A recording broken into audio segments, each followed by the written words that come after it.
রয়েছে সেটা দূর করতে হবে এবং এই প্রশাসনের বিচার ব্যবস্থাকে সংস্কার করতে হবে।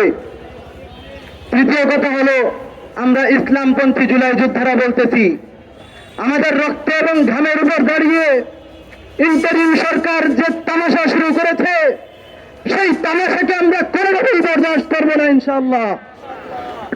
যদি এভাবে আপনারা তামাশা দেখতে থাকেন তাহলে মনে রাখেন, আমরা জুলাই যোদ্ধারা আবারও দেশের ময়দানে আরেকটি জুলাই কায়েম করব।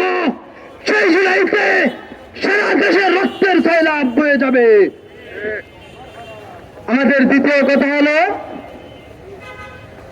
আমরা যদি আগামীতে আমাদের মা এবং বোনদেরকে নিয়ে নিরাপদে বসবাস করতে না পারি, আবারও বলছি, আমরা যদি আমাদের মা এবং বোনদেরকে নিয়ে এদেশের মাটিতে গণতান্ত্রিক অধিকার হোক আর ইসলামী অধিকার হোক, স্পষ্ট কথা, আমার মা এবং বোনকে নিয়ে যদি আমরা নিরাপদে বসবাস করতে না পারি, তাহলে সারা দেশে আগুন জ্বলবে, আগুন জ্বলবে, আগুন জ্বলবে।